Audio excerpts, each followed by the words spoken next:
Hi student, आप लोग को बहुत बहुत स्वागत है मेरे से यूट्यूब चैनल के पास। देखिए, आज हम लोग क्लास 10th का रासायनिक अभिक्रिया एवं समीकरण स्टार्ट कर रहे हैं।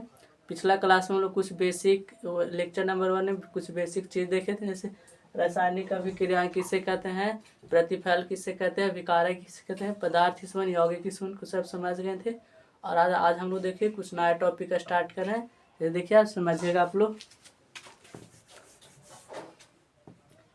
जैसे देखिए H2+O2 मेरा था, H2+O2 ये मिल करके क्या चीज बनता है, H2O बन जाता है, जल बन जाता है, H2O बन जाता है। अब देखिए ये मेरा लेफ्ट साइड वाला, इसको क्या चीज बोलते थे हम लोग, सिखाए थे, इसको बोलते हैं अभिकारक। ये साइड रहता है लेफ्ट साइड, इसको बोलते हैं अभिकारक।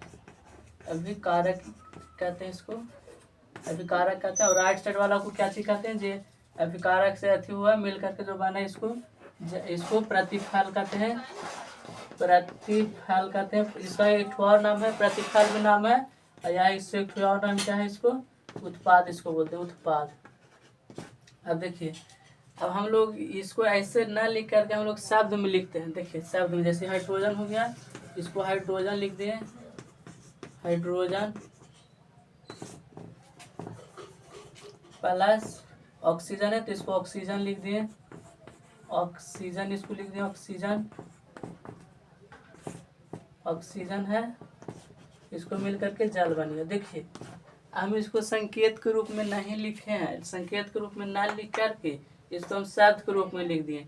तो ये शब्द के रूप में लिखे हैं ना, यही को हम लोग शब्द समीकरण कहते हैं। शब्द के समीकरण किसे कहते हैं, जैसे अभिकारक और उत्पाद को शब्दों द्वारा व्यक्त किया जाता है, उसी को हम लोग शब्द समीकरण कहते हैं। जैसे अभिकारक ये हो गया और ये उत्पाद हो गया, मेरा जल है जो उत्पाद मैंने प्रतिफल, इसको हम लोग शब्द द्वारा लिख दिए, मैंने व्यक्त कर दिए, उसी को हम लोग शब्द समीकरण कहते हैं। अब देखिए इसको मिटा के हम लोग अच्छा से डिफिनेशन समझते हैं। देखिए इसको हम लोग इरेज कर रहे हैं।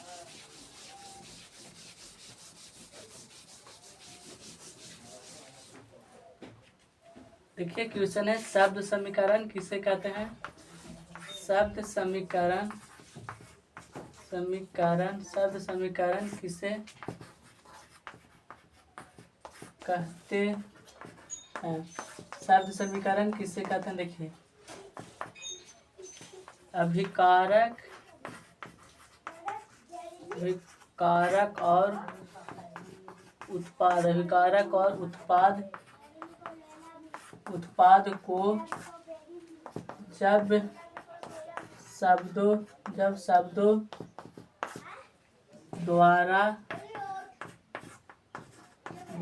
शब्दों द्वारा व्यक्त किया जाता है तो उसे शब्द समीकरण कहते हैं। शब्द समीकरण कहते हैं। देखिए शब्द समीकरण का एग्जांपल में लिख लीजिए। जैसे मान लीजिए मेरा हो गया H2+O2 हो गया, H2+O2 हो गया, इसको मिल करके बन गया का चीज H2O बन गया। तो इसको हम ऐसे नहीं लिख करके, संकेत में नहीं लिख करके, इसको हम शब्द में लिख रहे हैं। देखिए मेरा शब्द समीकरण कैसे हो जाएगा, हाइड्रोजन प्लस ऑक्सीजन हो गया, हाइड्रोजन प्लस ऑक्सीजन मिलकर का चीज बन गया, जल बन गया। देखिए अब इसी को हम लोग शब्द के रूप में लिख दिए, इसी को हम लोग शब्द समीकरण कहते हैं। देखिए एक बार डिफिनेशन देखिए, अच्छा से समझेंगे, फिर इसको बात चलेंगे। देखिए शब्द समीकरण किसे कहते हैं, अभिकारक और उत्पाद को जब शब्द के रूप में व्यक्त किया जाता है। जैसे देखिए ये मेरा अभिकारक है तो इसको शब्द के रूप में व्यक्त कर दिए हैं, उत्पाद को, अभिकारक उत्पाद शब्द के रूप में व्यक्त किया जाता है तो उसे शब्द समीकरण कहते हैं। एक बार इसको देखिए, फिर इसको हम लोग मिटा के आगे बढ़ते हैं। चलिए इसको मिटा रहे हैं।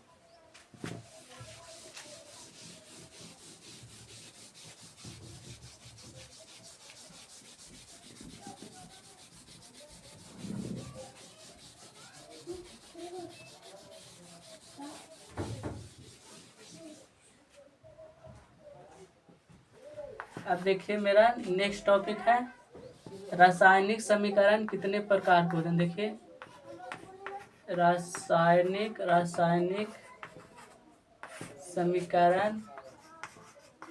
समीकरण कितने प्रकार के होते हैं, कितने प्रकार के होते हैं।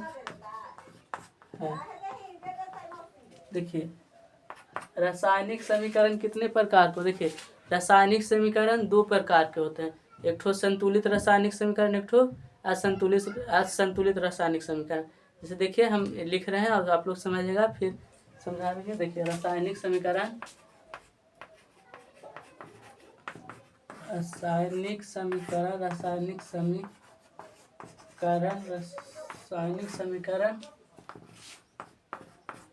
दो प्रकार के होते हैं। ठीक है, फर्स्ट में देखिएगा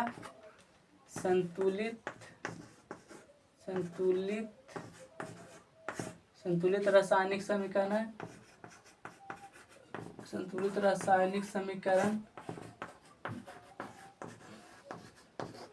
फर्स्ट में गया संतुलित रासायनिक समीकरण, और सेकंड में देखिएगा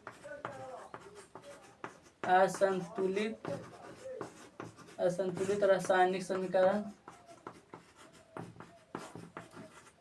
संतुलित रासायनिक समीकरण हो गया।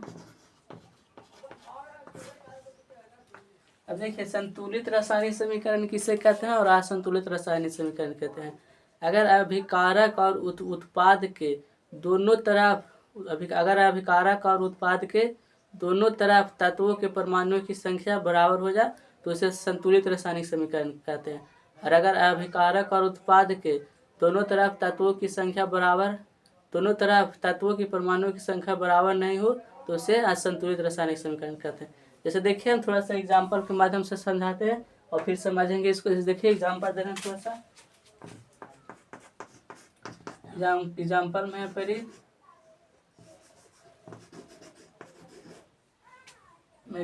यहाँ पे देखिए हाइड्रोजन प्लस ऑक्सीजन है। यहाँ पर जैसे हाइड्रोजन प्लस ऑक्सीजन हो गया, देखिए इसको हम लोग ये मिल करके बन गया H2O बन गया, मतलब जल बन गया। अब देखिए इसमें अभी है जो अभी दोनों तरफ तत्वों की संख्या बराबर नहीं है, इस दोनों तरफ तत्वों के परमाणु की संख्या बराबर नहीं है। जैसे यहाँ पे देखिए हाइड्रोजन 2 है, यहाँ पर भी हाइड्रोजन 2 है, देखिए यहाँ पे ऑक्सीजन है 2 गो, इन्हें ऑक्सीजन 1 है, तो ये संतुलित रासायनिक समीकरण नहीं होगा, ये असंतुलित में आएगा। अब देखिए इसको हम संतुलित करते हैं, जैसे ऑक्सीजन इन्हें 2 है तो इन्हें भी 2 करने पड़ेगा, यहाँ पे 2 कर दिए। अब देखिए इसको सुधारने का चक्कर में मेरा हाइड्रोजन फिर बिगड़ गया, हाइड्रोजन को भी फिर से सुधार पड़ेगा। इसको सुधारते 2 गो हो गया ऑक्सीजन, 2 गो हो गया इन्हें भी ऑक्सीजन, हाइड्रोजन हो गया 2 दूनी 4 हो गया, इन्हें 2 जगह तो फिर 2 लिख देंगे। इसको बोलेंगे हम लोग संतुलित रासायनिक समीकरण, इसको संतुलित रासायनिक समीकरण बोलेंगे, और इसको जो पीछे था उसको असंतुलित रासायनिक समीकरण बोलेंगे।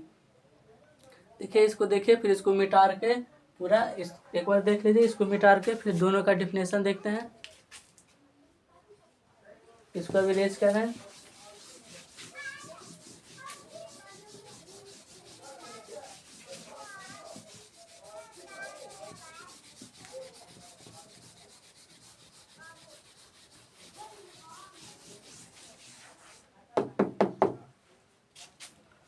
फर्स्ट में था संतुलित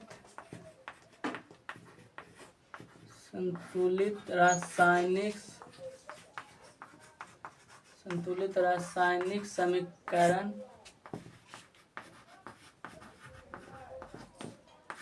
किसे कहते हैं।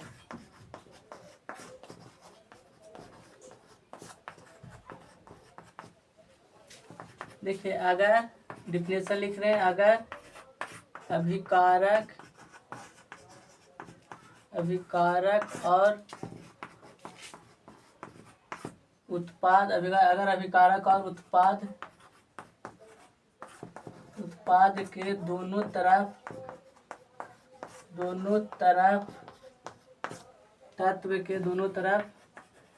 तत्व के परमाणुओं की संख्या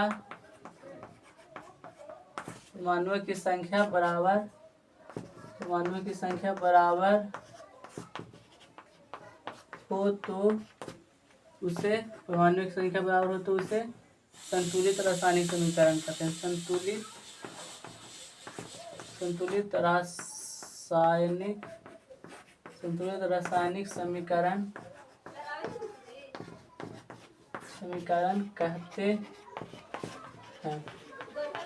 देखिए इसका एग्जाम्पल दे रहे हैं संतुलित रासायनिक समीकरण का। एग्जाम्पल में है H2 प्लस Cl2 बन गया। इसको HCl बोलते हैं, इसको HCl। अब देखिए हाइड्रोजन इन्हें 2 को है, इन्हें क्लोरीन भी 2 को है, इन्हें 1 को है, तो यहाँ पे 2 लिख दीजिए। अब देखिए ये हो गया, दोनों तरफ हो गया, संतुलित हो गया। हाइड्रोजन भी 2 हो गया, हाइड्रोजन भी 2, क्लोरीन भी 2, क्लोरीन भी 2। देखिए इसी को हम लोग संतुलित रासायनिक समीकरण कहते हैं। एक और देखिए, फिर इसको इरेज करेंगे, फिर समझेंगे असंतुलित रासायनिक समीकरण। देखिए अगर अभिकारक और उत्पाद के दोनों तरफ तत्व के परमाणुओं की संख्या बराबर हो तो उसे संतुलित रासायनिक समीकरण कहते हैं। देखिए ये अभिकारक हो गया और उत्पाद हो गया, इन्हें इसमें भी तत्व की संख्या 2 है, इसमें भी 2 है, इसमें भी 2 है, इसमें भी 2 है। चलिए इसको मिटाते हैं और आगे की ओर बढ़ते हैं।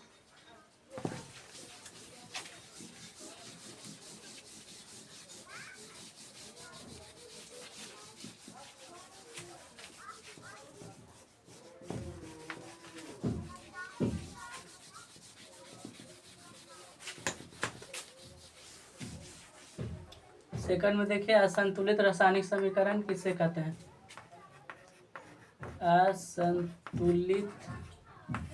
असंतुलित रासायनिक समीकरण किसे कहते हैं।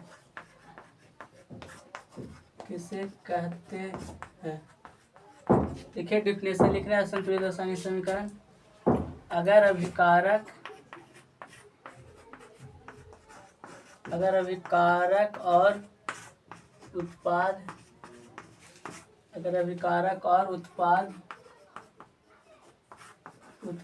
के दोनों तरफ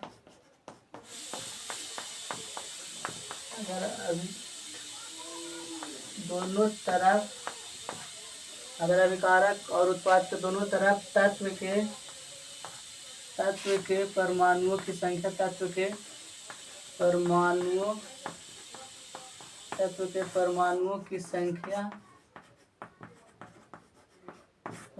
संख्या बराबर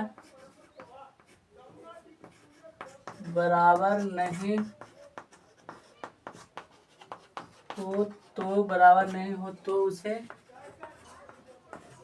तो उसे असंतुलित रासायनिक समीकरण कहते हैं। असंतुलित रासायनिक समीकरण कहते हैं। असंतुलित रासायनिक समीकरण कहते हैं। देखिए असंतुलित रासायनिक समीकरण का एग्जांपल देख लीजिए। जैसे हाइड्रोजन प्लस O2 हो गया, H हो गया, H2O हो गया। अब देखिए ये संतुलित नहीं है। जैसे इन्हें हाइड्रोजन 2 है और यहाँ पर भी हाइड्रोजन 2 है, तो हाइड्रोजन तो ठीक है। और देखिए यहाँ पर ऑक्सीजन 2 है ना, ऑक्सीजन 1 है, तो ऑक्सीजन 1 है, जैसे दिक्कत हो जाएगा, तो संतुलित नहीं है। एक बार इसको देखिए, फिर इसको हम लोग मिटा के आगे बढ़ते हैं।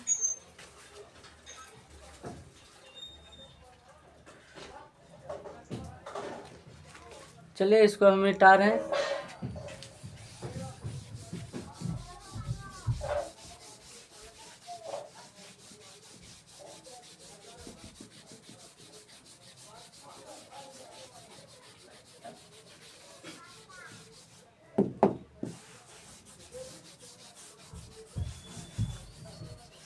देखिए और मेरा नेक्स्ट टॉपिक है किसी भी रासायनिक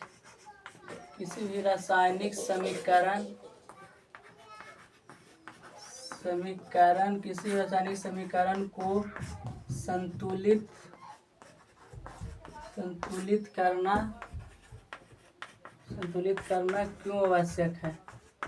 क्यों आवश्यक आवश्यक है। देखिए ये क्वेश्चन हमेशा आते रहता है। जैसे कोई पूछता है किसी भी रासायनिक समीकरण को संतुलित करने क्यों आवश्यक है, अगर उसको नहीं संतुलित करेंगे तो नहीं हो सकता है।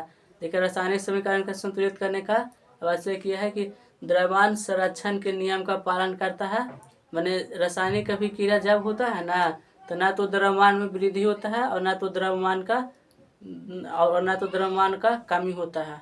उन्हें द्रव्यमान जीवन है जैसे ही रहता है, उसमें न वृद्धि होता है न कमी होता है। आप लोग समझ रहे होंगे द्रव्यमान सरा, इसीलिए हम लोग रासायनिक समीकरण के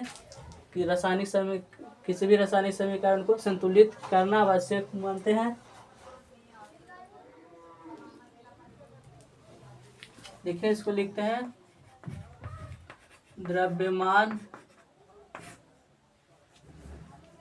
संरक्षण के सिद्धांत का पालन कराने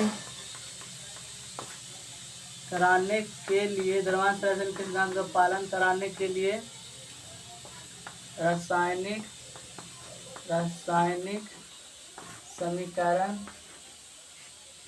समीकरण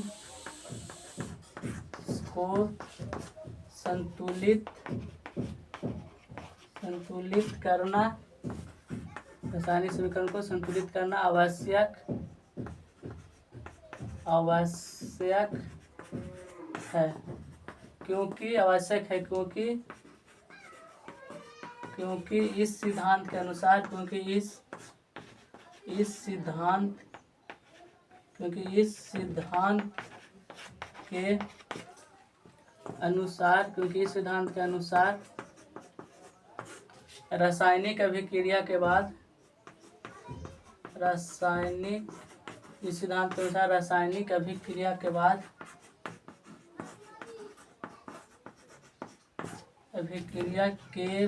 रासायनिक अभिक्रिया के बाद न तो द्रव्यमान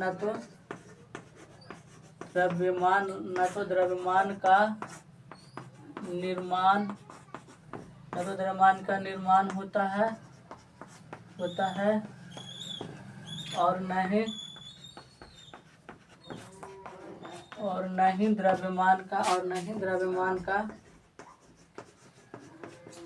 न ही द्रव्यमान का कमी होता है। देखिए आप लोग एक बार इसको समझ जाइए, फिर इसको बाद देखिए इसी रासायनिक समीकरण को संतुलित करना क्यों आवश्यक है। देखिए द्रव्यमान संरक्षण के सिद्धांत का पालन कराने के लिए रासायनिक समीकरण को संतुलित करना आवश्यक है।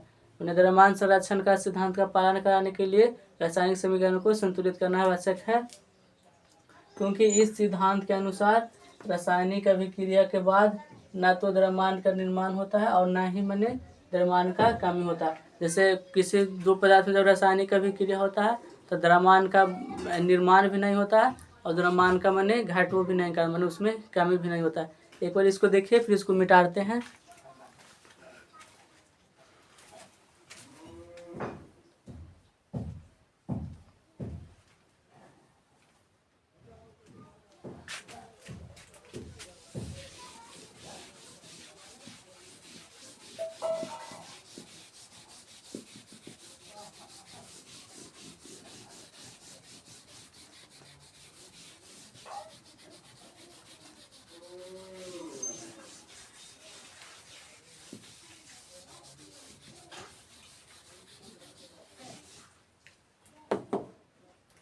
अब देखिए मेरा द्रव्यमान संरक्षण का सिद्धांत क्या है।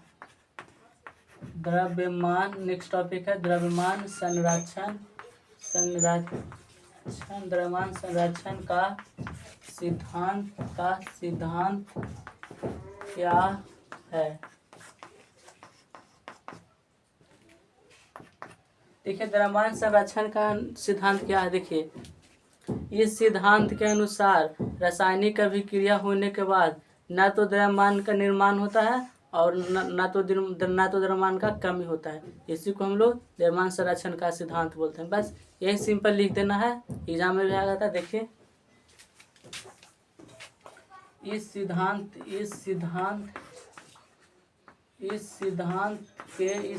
के अनुसार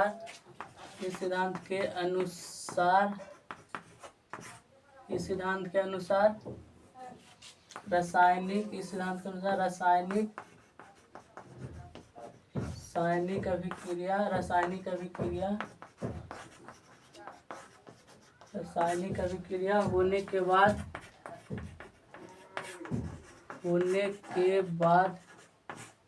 अभिक्रिया होने के बाद न तो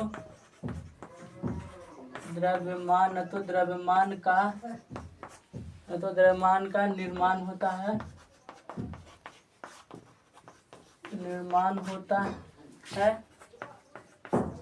और न ही कमी होती है।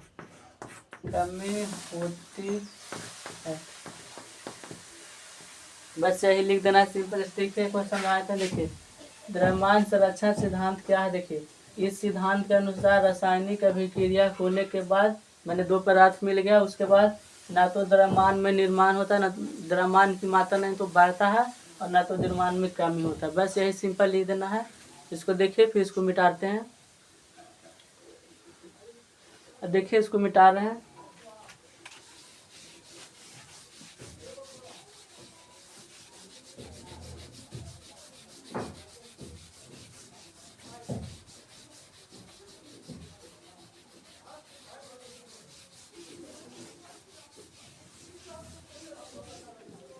अब देखिए थोड़ा सा आप लोग के कुछ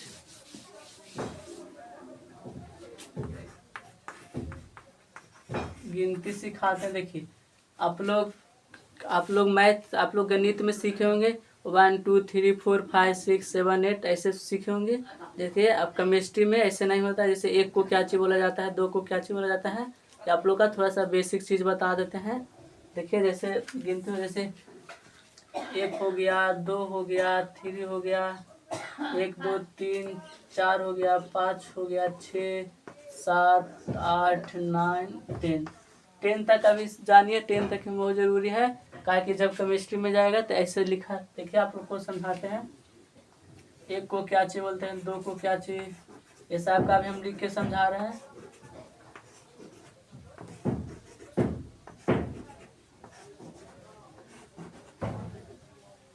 देखो 1 के हम लोग बोलते हैं मोनो,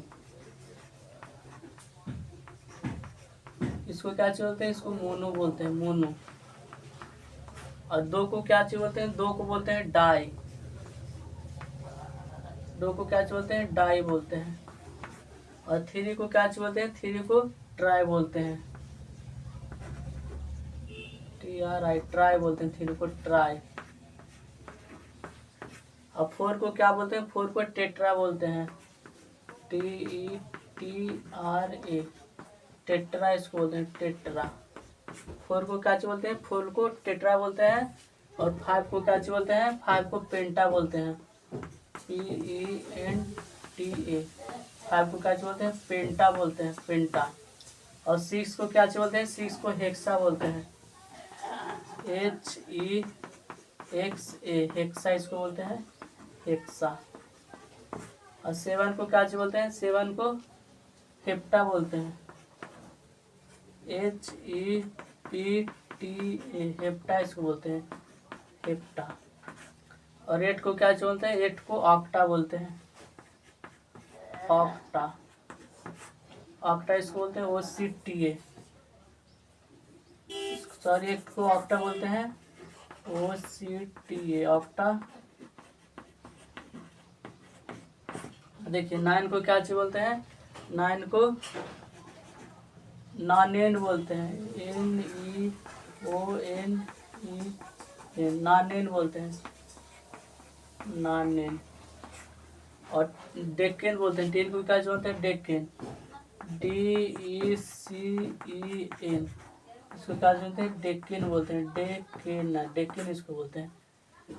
देखिए आप लोग फिर से समझाते। देखिए एक को हम लोग केमिस्ट्री में क्या चीज बोलते हैं, एक को हम लोग केमिस्ट्री में मोनो बोलते हैं एक को, और दो को बोलते हैं डाई, 3 को बोलते हैं ट्राई, 4 को बोलते हैं टेट्रा, 5 को बोलते हैं पेंटा, 6 को बोलते हैं हेक्सा, 7 को बोलते हैं हेप्टा, 8 को बोलते हैं ऑक्टा, 9 को बोलते हैं नॉनेन, और 10 को बोलते हैं डेकेन। देखिए इसको एक बार देखिए, फिर इसको मिटाते हैं।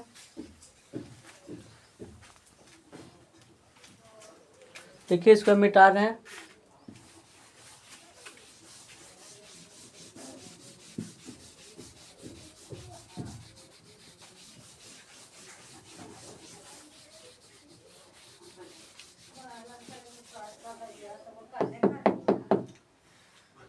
अब देखिए हम लोग नेक्स्ट क्लास में पढ़ेंगे, आज की क्लास में नहीं, देखिए नेक्स्ट क्लास में क्या चीज पढ़ेंगे। नेक्स्ट क्लास में रासायनिक समीकरण को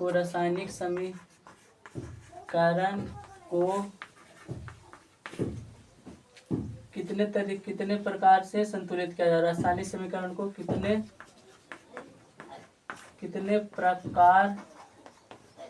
प्रकार से रासायनिक समीकरण को कितने प्रकार से संतुलित किया जा सकता है।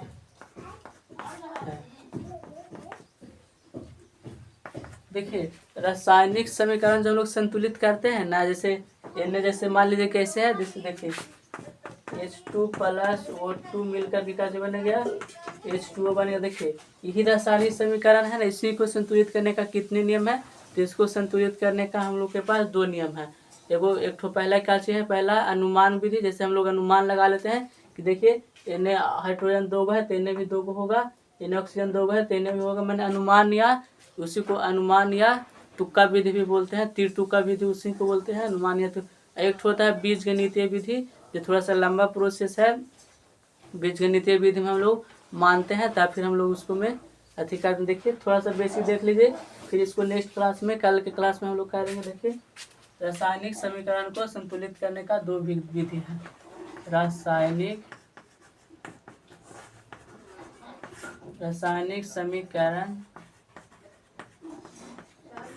समीकरण को संतुलित करने का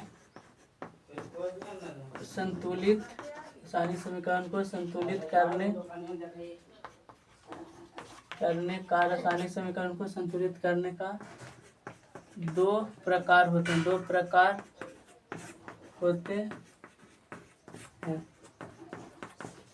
पहला देखिए, पहला कौन सा है, पहला अनुमान, जिसको मैं अनुमान लगा लेते हैं, अनुमान या तीर तुक्का विधि इसको बोलते हैं। अनुमान या तीर तुक्का, जैसे तीर तुक्का विधि, मैंने लगा तो लगा, नहीं लगा, तीर तुक्का विधि बोलते हैं इसको, अनुमान या तीर तुक्का विधि। और सेकंड को बोलते हैं बीजगणितीय, जिसमें मान के बनाया जाता है, बीजगणितीय विधि। देखिए एक बार देख लीजिए, रासायनिक समीकरण को कितने प्रकार से संतुलित किया जा सकता है। रासायनिक समीकरण को 2 प्रकार से संतुलित किया जा सकता है। पहला हो गया अनुमान या तीर तुक्का विधि, और दूसरा हो गया बीजगणितीय विधि। चलिए आज हम लोग क्लास को यहाँ तक स्टॉप करते हैं। अगर नेक्स्ट क्लास में देखेंगे इसको अनुमान और तीर तुक्का विधि से अच्छा से समझेंगे डिटेल में। अगर चैनल अच्छा लगा होगा तो लाइक कर दें, सब्सक्राइब कर दें, और दोस्तों के पास शेयर कर दें। बाय, नेक्स्ट क्लास में मिलते हैं।